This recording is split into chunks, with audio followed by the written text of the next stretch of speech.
Hello, everybody, and welcome back to the Minnesota Twins and Out of the Park Baseball 23 with our off-season wrap-up episode. First of all, just to nip this in the bud real quick, you don't need to be concerned about all of this stuff. This is me getting set up to give some of my younger players spring training reps. We didn't change the team that much. We didn't, trade away everybody. One real quick thing with some front office stuff. We did increase the ticket prices by 4.5%. That's roughly league average. Fan interest, fan loyalty both have gone up quite a bit. Sitting at 99 fan interest is really nice. Part of the reason for that was a charity kind of random event thing that popped up that I spent some of my excess money on. We bumped up our scouting budget and our development budget, hopefully to continue to help with those things. And yeah, we've got 17.5-ish million dollars, which should mostly be enough to cover for our draft slots and our free agents. That's 12, so that gives us about another 5 million ish to spend. One thing that we can also notice right here is Royce Lewis got a random event injury because of course he did, right? This is just something that seems to keep happening to him, and it's really unfortunate. The timing on that was right before spring training. I was very much hoping to give him reps in center field, in left field, right field, to try to get some of those numbers up a little bit more. But as it is, we gave him a lot of run at different positions last year in the minors, and I'm still going to count on him to be a mostly everyday player for us in 2023. But as far as things that did happen, Bo Naylor is a new addition to the team. He's the top 100 prospect, which made me kind of. I went back and forth on whether or not I was going to actually take him here. Some of these are down from where he initially was, which is maybe why Cleveland was more down on him. But we'll kind of see. But he kind of fits what I was looking for in a secondary catcher. He bats left-handed as opposed to both Jeffers and Hunt hitting right-handed. Pretty decent catcher ability and catcher arm. And honestly, not terrible other ratings. If the bat develops, then there's an argument to be made that I could turn him into a first baseman, corner outfielder as well. Which is something I might look to do if he does actually stick around on the team this year. Moving into next year, I might look into doing that just because having a player with more options is good. One other thing that I thought was pretty funny that happened in the Rule 5 draft. Ronnie Mauricio was unprotected. The number 34 prospect in baseball went to Cincinnati, and I was very glad that he did not make it to me in the Rule 5 draft pick, because I would have felt obligated to pass on him, because 100 is very different than top 50 prospect. So that also happens. I don't really know why the Mets didn't protect him. They've got plenty of pieces that they could have dropped off their 40-man. But that's one of the reasons why the Rule 5 in this is always a little interesting. So I did grab Bo Naylor. We'll see if he does stick around the entire year. All right, so now let's talk trades. We did make a handful of them. Right here, logs. Transaction logs. So the first one was pretty much right away in the off season. Where is it? Yeah. Was we traded for Dinelson Lamet. This was actually a trade where the Padres reached out to me, offering him as in a trade. Originally, they wanted Collier and Sanchez, I believe. And yeah, we weren't going to do that. But instead, Valamont, Bechtold, neither of these guys are ones I'm super high on. Valamont's definitely the more interesting of the two, where there's a potentially a major league reliever here. he struggled in A plus ball last year as a 25-year-old. So I mean, whatever. And Lamet will go into our starting rotation, and we'll see how that ends up turning out. It's a $5.5 million contract that we can get out of after this year. So if it doesn't work out, it's not a huge deal. But I think it's potentially an interesting pickup. And then not too long after that, so another November deal was a trade with the Yankees where we traded away Kyle Garlick. Just because I don't think I don't think he hits lefties enough for me to justify keeping him around. Because that's really all he does. He's a left-handed hit. Like, he's a guy who hits lefties. Not a great personality class here either. So we moved on from him, as well as we threw in Ronnie Enriquez into this deal, which is like a little unfortunate because I think this is a guy who could maybe be something, but with how much he struggled in Double A last year, I don't have like super high hopes. I mean, this could come back to bite me, but I don't think that there's a ton of upside there, and I think there's a lot more upside in the two pitchers I got back. So first off was Hayden Wesneski, who was a top 100 prospect at the point when I traded for him. Yeah, he was number 47 prospect in baseball. And like I think this is a guy who, at worst, is a long reliever, but I think there's also definitely a potential starter in here. I mean, you could see he was very good last year for the Yankees as a reliever. My plan is to probably put him in AAA as a starter to start the year, along with the other guy that I acquired, Yandris Gomez, who had a very good year at Double A and who will also start the year in AAA for me as a starter. So it's just a couple more shots at starting pitchers, which I'm excited about. I think that they both have higher upside than Enriquez, and if the cost for that is a bat that I think is fifth or sixth outfielder on my team, I'm totally fine with that. So we made that trade, and then we made a deal with the Orioles, the Nick Gordon trade, which looks not quite as great, obviously, right now with Royce's injury. The thought process here is basically I could either have this guy who's about to hit arbitration, out of options, or I could have Royce Lewis.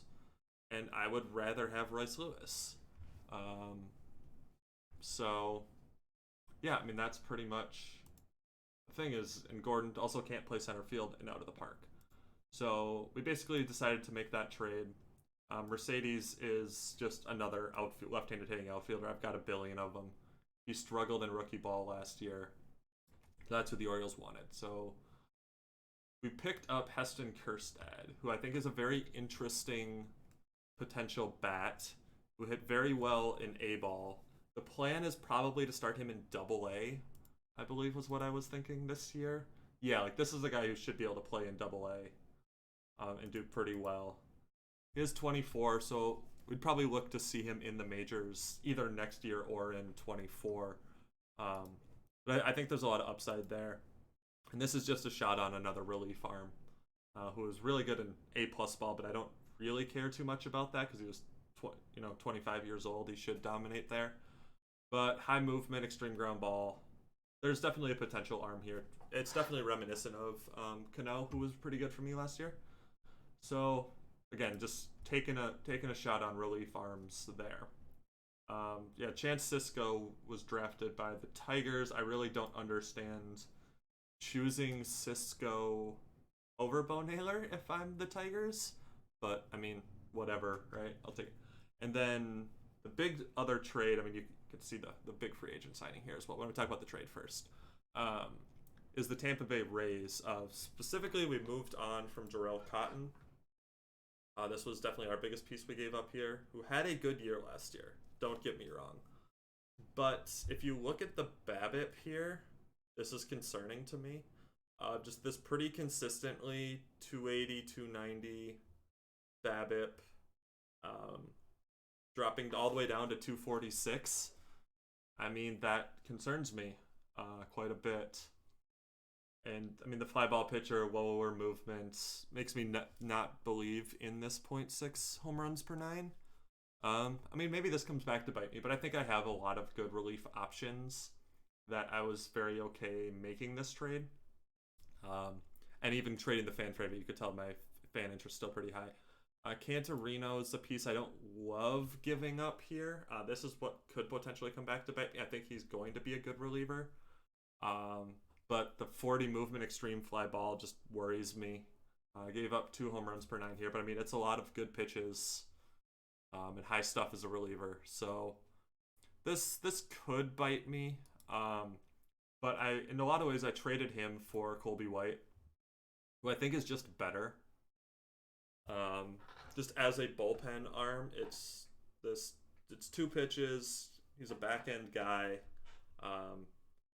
where I think could definitely be a closer if he wasn't on a team with Yohan Duran. But fly ball pitcher with high movement, I think is good. Where if he's just given up kind of a lot of those lazy fly balls, I think that's a good thing. 2 elite pitches. The caveat to him is that he's coming off Tommy John.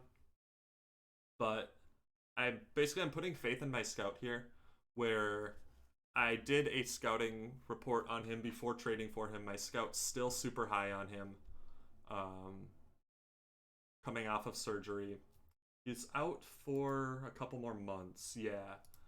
So I don't really expect him to be in the majors this year, maybe, but he's not Rule 5 eligible yet. Even so, I think this is definitely a high upside piece. And then another high upside starting pitcher here that we picked up in the deal, coming off of a good year in rookie ball, has potential for really good stuff. Fly ball pitcher, 45 movement, not amazing, but I'm as concerned as I am about the super low control. He did only walk 4 per 9, which, yes, isn't great, but that number is workable. So if the stuff is high enough that he's gonna strike out 10 guys per 9 as a starter, like I think that's workable. There's a lot of upside here. And Aranda is kind of just middle infield depth. He's maybe more of a corner infielder. Like, the infield stats aren't great, but he mashed in AAA last year. So, I mean, he could maybe come up and play second base, maybe a little bit of shortstop for me. So, that's just kind of another piece that we threw into the puzzle. As far as like MLB, there was some other very interesting trades that took place here. DJ LeMahieu got traded by the Yankees to the Phillies, which was not something I was expecting to have happen. I guess he did struggle last year, and he's signed through 2026. So maybe the Phillies just kind of had more space available to pick up. They picked up a reliever who it looks like was pretty good in limited time in the majors last year, as well as this is kind of the bigger piece in that trade, is a potentially good shortstop. Did struggle in A-ball last year.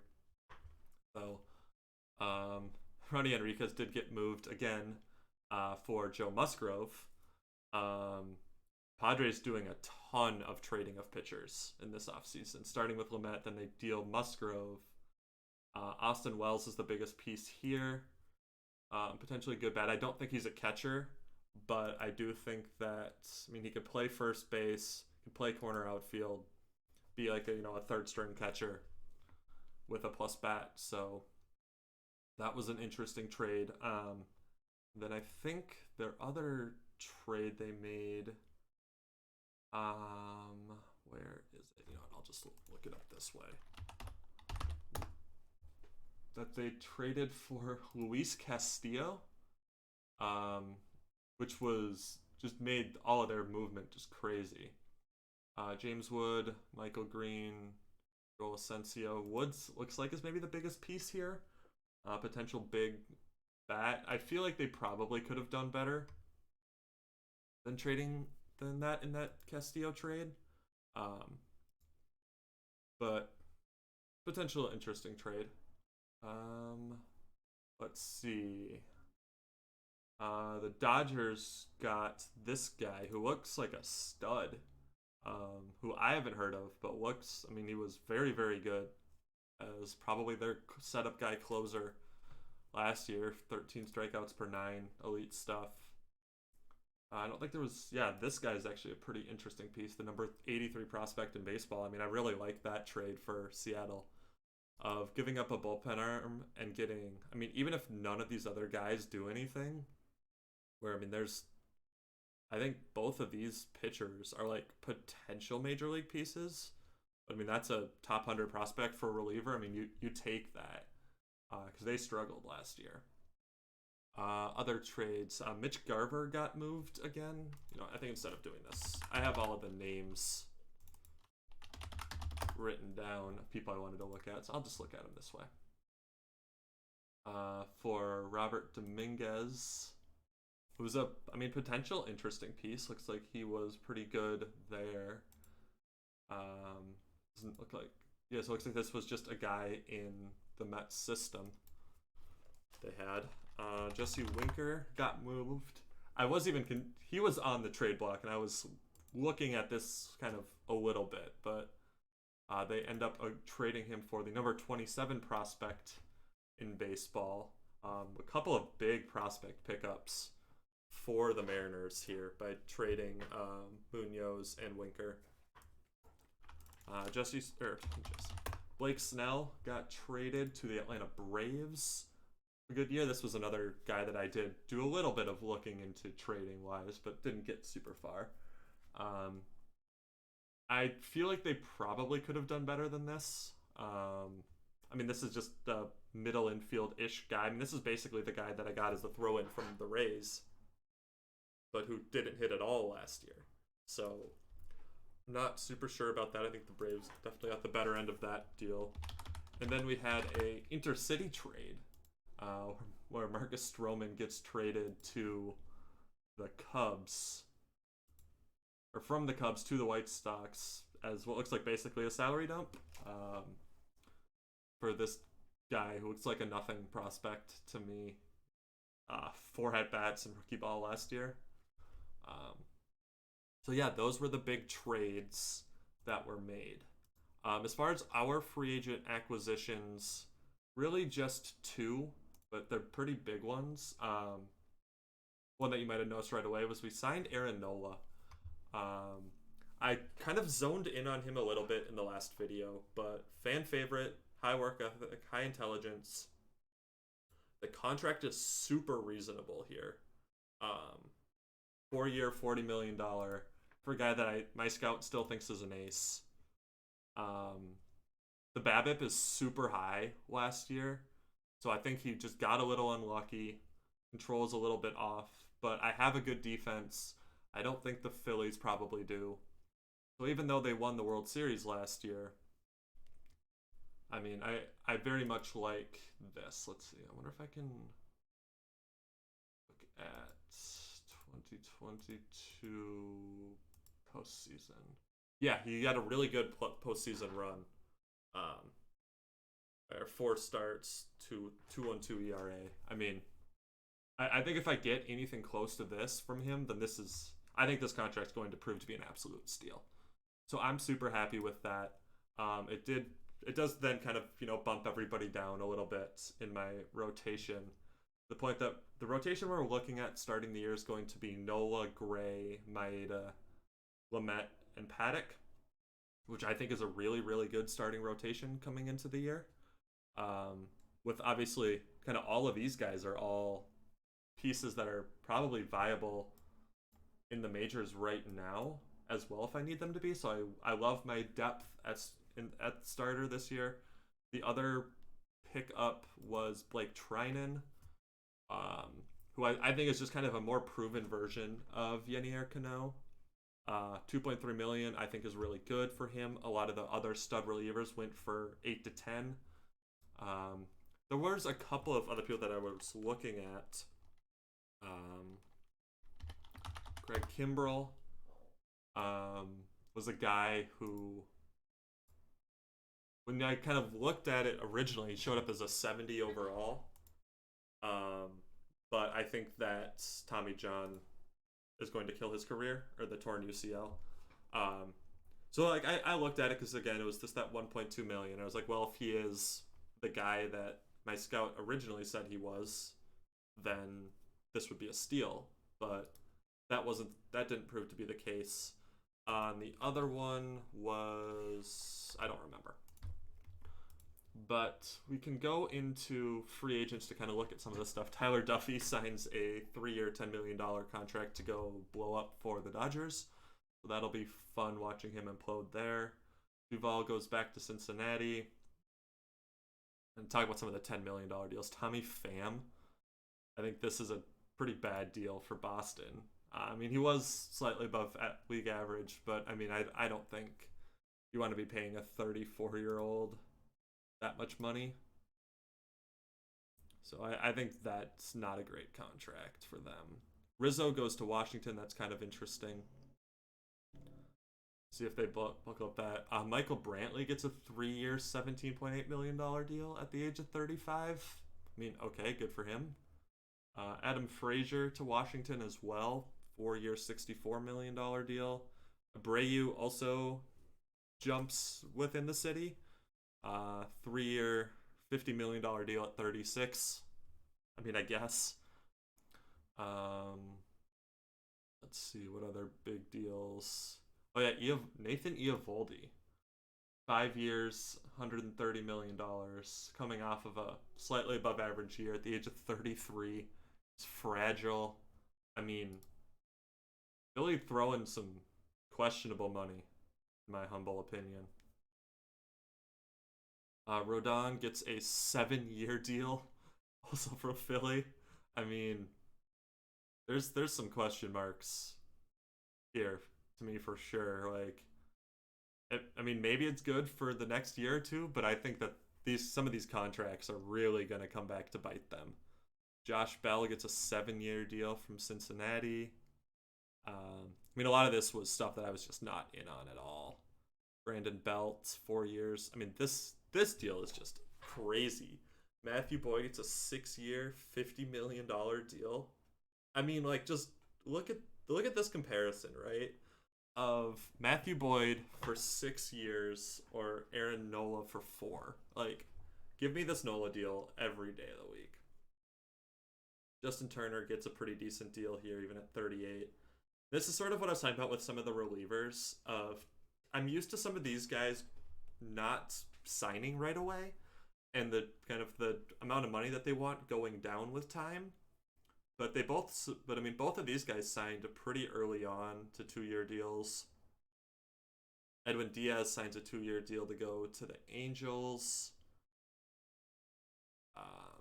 Zach Eflin signs a 2-year. Like, this is actually a kind of interesting contract to me. I think this could actually be a pretty good deal for the White Sox.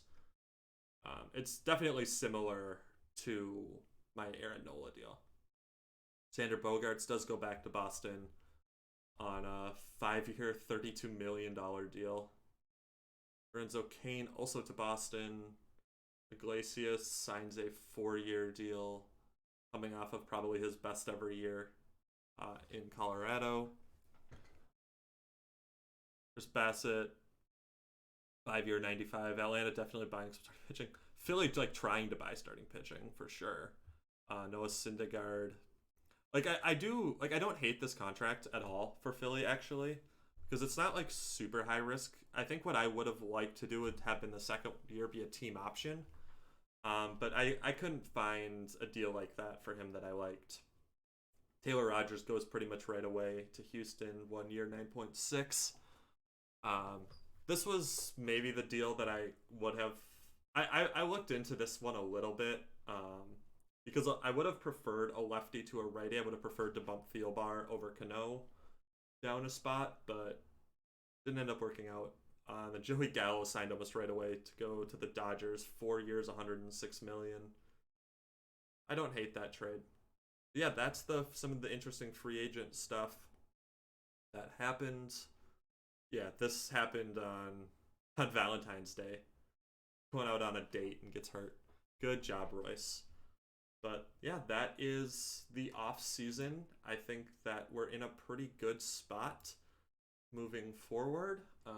Be interesting to see sort of some of the stuff that happens in spring training coming up here, to see sort of where some of my potential bullpen spots work out, see how some of these young guys do in spring training, like the Larnacks, the Austin Martins, Kerstad, Wallner, like Hudson Potts getting some play time, see how Bo Naylor does. Like there's a lot of interesting pieces that both ones that I'm going to be relying on this year and kind of some shots in the dark for this year, maybe more likely next year pieces to see how they do. But that is going to be it for today. I hope you guys have a good rest of your day, and I will catch you in the next one. Bye.